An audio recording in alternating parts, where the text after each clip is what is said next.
si la gente sabe lo que es comer bien, o al menos lo que es comer mal, ¿por qué le cuesta tanto hacerlo? Eso quiere decir que si yo mejoro mi calidad de sueño profundo, mi calidad de sueño REM, me levanto con más energía, Tomas mejores tome decisiones. mejores decisiones, esa elevación de energía y esa mejoría inflamatoria y de estado de ánimo y de manejo de glucemia por haber dormido correctamente, me hacen mucho más fácil tomar esa mejor decisión.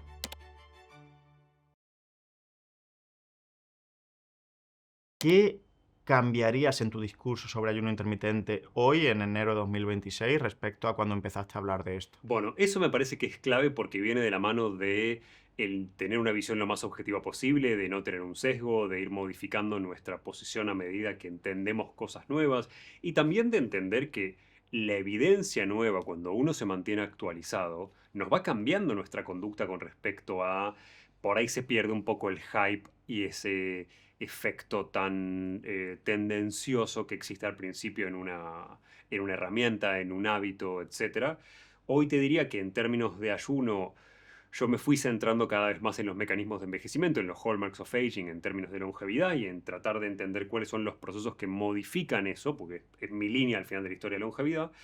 Y lo que fui entendiendo también es que existían mecanismos con un poco más de validez en términos de cómo fomentar la autofagia, en términos de cómo ir generando lo que de verdad buscamos con el ayuno. Ya no hablamos ahora de la autofagia en sí, sino del verdadero mecanismo que está detrás de eso, que es, por un lado, la macroautofagia como concepto, pero también el equilibrio que llamamos equilibrio de proteostasis, que es la producción de proteínas, por un lado, para generar nuevo tejido, nueva masa muscular, nuevas diferentes partes de nuestras células, y la destrucción de esas proteínas viejas.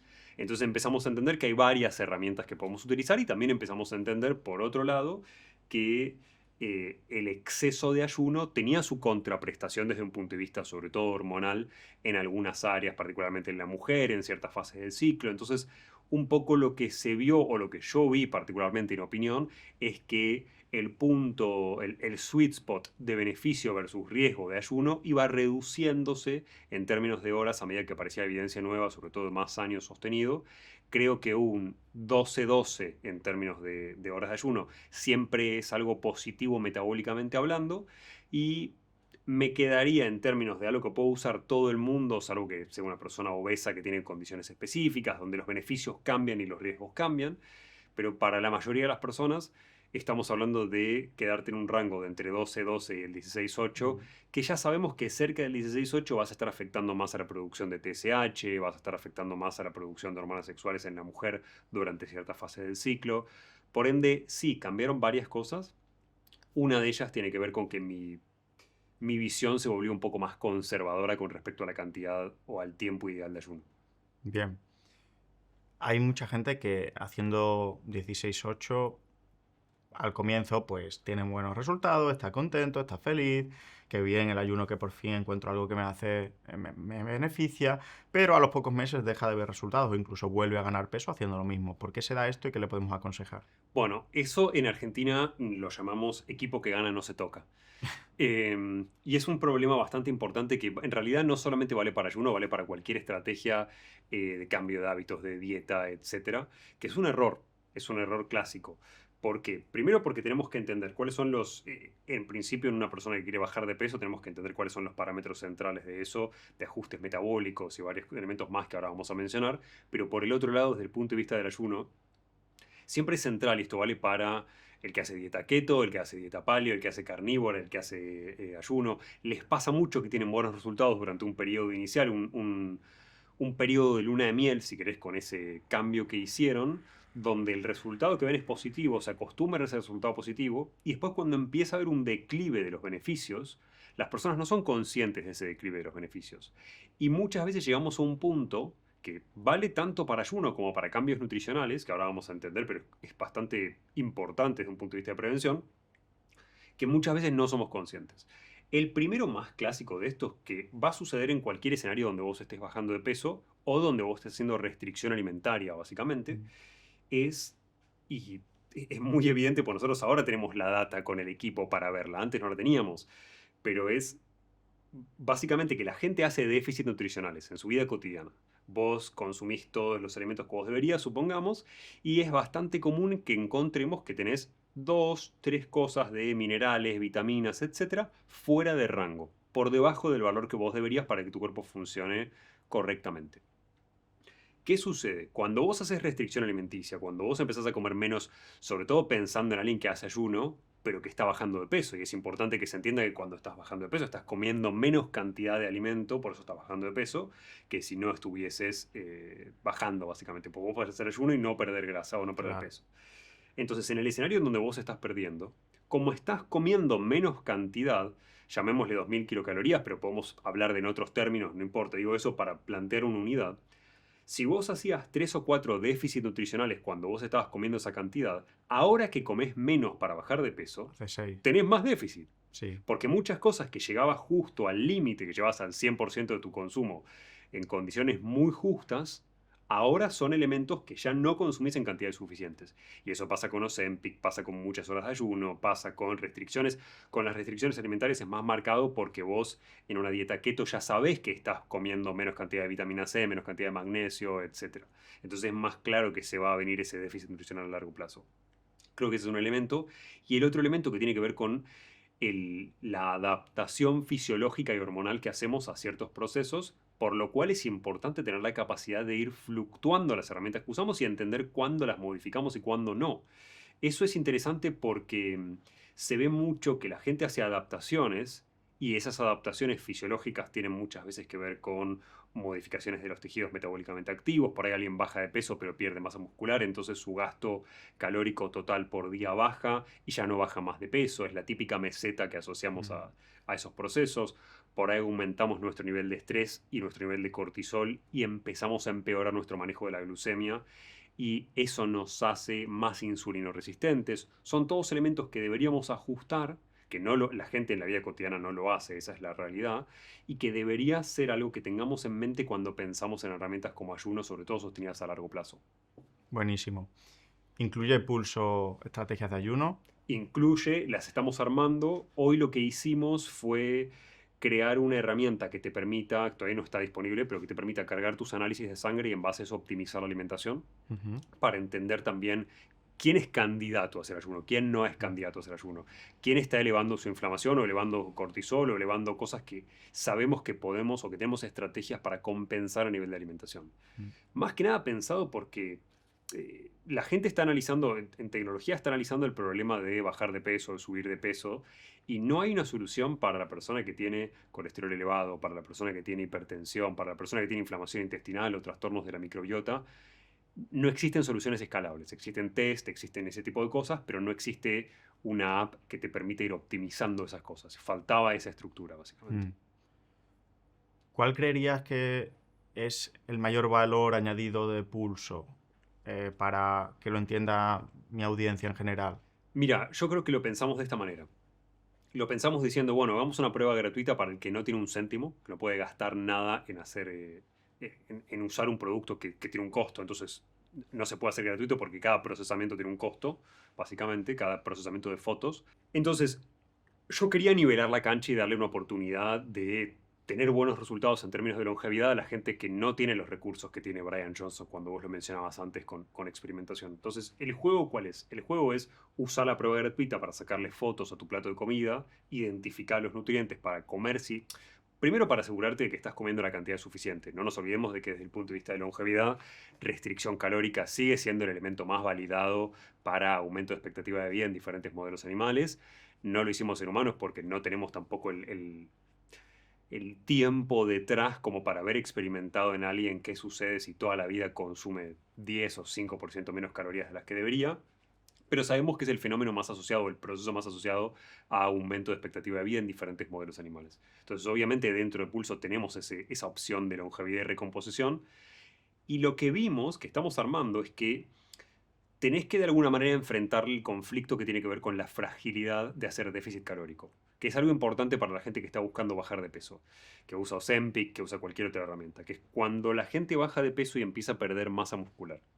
Entonces lo que vimos que modula bastante eso es fluctuar días, si vos haces un pequeño déficit calórico a nivel semanal, supongamos, fluctuar los días que vas al gimnasio a levantar pesas que sean días de exceso calórico para que vos estimules a mTOR y que los días en los que no estás levantando pesas estimules a AMPK, que es para quien no lo conoce, es el proceso, si querés, biológicamente o celularmente opuesto, y puedas aprovechar lo mejor de construcción de masa muscular con lo mejor de reaprovechar y reciclar tus propios tejidos y estimular esa longevidad, pero sin tanta fragilidad asociada. Eso es algo que estamos armando ahora para la gente de Pulso, y lo van a tener en un par de semanas, pero la idea para el que quiera hacer la prueba gratuita es sacarle una foto, asegúrate en tu prueba semanal de sacarle una foto a todas las cosas, de entender si te inflaman. Nosotros tenemos un score que básicamente te dice cuánto impacto negativo tenés en tu glucemia, cuánto impacto negativo tenés, por ejemplo, en el ratio omega 3, omega 6, para que la gente sepa cuán inflamatorio es, cuántos prebióticos vos estás consumiendo y qué variedad de prebióticos tenés para nutrir esa microbiota. Entonces son muchas cosas más, además de medir si te falta magnesio, si te falta vitamina D, si te falta zinc en tu dieta, para que vos digas, bueno, por lo menos yo ya sé qué es lo que tengo mal en mi alimentación. Después, si no la uso, no importa. La idea es que vos por lo menos tengas esa noción de una manera que le sirva a todo el mundo. O sea, es una herramienta fundamentalmente diagnóstica del estado nutricional, aunque asociará evidentemente recomendaciones, ¿no? 100%, pero principalmente para quien sí la usa a lo largo del tiempo es de acompañamiento para que vos puedas alcanzar tu objetivo. Bien, vamos a pasar ahora a lo que vendría después, que es el tomar acción. Y aquí quiero enlazar con una pregunta, un debate que ya salió antes, y es, si la gente sabe lo que es comer bien, o al menos lo que es comer mal, ¿por qué le cuesta tanto hacerlo? Es decir, mi abuela sabía, sin tener ni idea de nutrición, que un plato de alubias o de lentejas era más saludable que la chistorra al chorizo que se comía los domingos en la barbacoa, ¿no? O en el asado. ¿Cuáles son las principales barreras a alimentarnos bien, según tu opinión profesional, realmente? Porque después hay bastante evidencia de esto. Creo que hay varias cosas centrales. Dentro de mi experiencia te diría que hay uno o dos elementos que valen la pena mencionar, que no se suelen mencionar, de hecho, y me parece que los que trabajamos uno a uno con pacientes ya lo vimos, y un poco tenemos que tener la empatía para entender que esos problemas existen. Uno, sin ningún lugar a duda, tiene que ver con que muchas veces las conductas que me llevan a mí a generar daño suceden en ciertas circunstancias, entonces hay que entender en realidad las circunstancias de base que nos hacen más proclives a hacer las cosas mal, dentro de las cuales hay algunas que tienen que ver con la emocionalidad, algunas que tienen que ver con las adicciones y otras que tienen que ver con procesos fisiológicos mejorables. Me parece importante diversificar esas tres como para entender bueno, cómo llevo a la práctica las cosas que yo ya sé, ¿no? Cómo es este juego de que para no saber cómo estar en forma, para no saber cómo comer bien, hoy, 2026, tendría que taparme los ojos Es imposible. porque la información está en todos lados y está de manera gratuita, o sea, ni siquiera tengo que pagar por esa información. Entonces, la dificultad está en la puesta en práctica. Para poder ponerlo en práctica, yo tengo que entender cuáles son los obstáculos de esa puesta en práctica. Hay cambios de hábitos, hay muchas cosas que yo puedo mejorar desde el punto de vista de la productividad y organización, pero quien tuvo conflictos con llevar eso a la práctica sabe que ese no es el obstáculo principal y que el obstáculo principal muchas veces es emocional. Y que nosotros aprendemos a nivel conductual, a nivel neurocognitivo, a asociar ciertas conductas como mecanismos de compensación de otras. El típico ejemplo es la adicción y los fenómenos que suceden en la infancia que te hacen más proclive a la adicción particularmente. Eso por un lado, nos falta evidencia como para entender, bueno, si la conexión es esta y la solución es esta, eso no lo tenemos todavía definido. Hay diferentes teorías psicológicas con respecto a cómo nacen esas conexiones conductuales en las que yo me estreso y cómo. La explicación fisiológica, si querés, del segundo cerebro, del nervio vago, de la serotonina está, pero la conexión que me lleva conductualmente a hacerlo todavía no es que la tenemos resuelta como para decirle a alguien, seguí este protocolo y vas a resolver tu adicción desde el punto de vista alimenticio. Entonces, primero hay que entenderla y ser empático con eso. Y segundo, yo te lo separé en tres porque hay elementos que son fisiológicos y que un poco nos ayudan a ese optimismo que vos mencionabas al principio, que tienen que ver con el hecho de que si yo organizo, por ejemplo, yo muchas veces cuando trabajaba con gente o cuando todavía me enfocaba más en talleres, hoy los talleres ya tratan con gente que tiene más expertise en el mundo de longevidad. Pero para cuando me encontraba con gente que todavía no había hecho nada, una de las primeras cosas que mejoraba era calidad de sueño. Y lo hacía como estrategia, no porque sea lo que más te va a servir, lo que más te va a rendir en términos de retorno de tu inversión en salud, sino por el hecho de que es lo más fácil de mejorar de las áreas grandes. Mm. Es más fácil mejorar calidad de sueño que mejorar alimentación. Entonces, cuando vos optimizás esas cosas, fisiológicamente vas generando otros cambios que se concatenan con esos. Eso quiere decir que si yo mejoro mi calidad de sueño profundo, mi calidad de sueño REM, me levanto con más energía, procesé mejor la memoria, la parte emocional del día anterior, Tomas mejores tome decisiones. mejores decisiones. Entonces, esa elevación de energía y esa mejoría inflamatoria y de estado de ánimo y de manejo de glucemia por haber dormido Mm. correctamente, me hacen mucho más fácil tomar esa mejor decisión. Entonces, trabajando con la fuerza de voluntad que yo ya tengo, supongamos que es limitada, logro hacer mejores cosas. Ese es un conjunto, y el otro, dentro de esas reglas fisiológicas, que a mí me empezó a gustar tarde, sinceramente, porque la información estaba desde antes, es la crononutrición. Ujú. Es el hecho de que por ahí la gente entiende que existe un ciclo circadiano, pero no sabe cómo funciona adentro. Y básicamente hay un premio Nobel que se generó por el reconocimiento de proteínas que establecían, de una manera coloquial, vamos a explicarlo, qué hora es en nuestras células. Esas proteínas, se llaman proteínas clock, justamente por reloj en inglés, Relojes. van estimulando ciertos procesos de expresión genética que suceden o que sucederían normalmente durante el día. Y a lo largo del día acumulamos algo que estimula algo llamado BMAL1, que hace lo opuesto, que inhibe esos procesos genéticos. ¿Por qué esto es relevante? Porque significa que va a haber horarios donde vos tenés más actividad enzimática, donde vos tenés más capacidad digestiva, donde vos tenés más capacidad de filtración renal, y todos esos procesos están controlados por esa expresión genética en horarios determinados, y te dice, che, mirá, si vos comes a las 12 del mediodía, vas a probablemente hacer mejores elecciones alimenticias de lo que las harías a las 11 de la noche. Entonces, a partir de ahí, uno puede usar consejos que básicamente son hacer lo que tu cuerpo te pide naturalmente, que choca con nuestros hábitos, choca con los hábitos de Argentina, choca con los hábitos de Mm. España naturalmente, pero sí es un elemento que nos ayuda a tomar mejores decisiones y hacerlas más fáciles, porque sabemos que tomamos peores decisiones viendo Netflix a las 11 de la noche en términos de alimentación de lo que hubiéramos tomado a las 12 del mediodía afuera, estando expuesto a luz solar, con contacto con otras personas. Son todos parámetros que a nivel neurocognitivo nos ayudan a tomar buenas decisiones sin ese esfuerzo extra. O sea, me parece que esto es de una manera sostenible y no a través de fuerza de voluntad.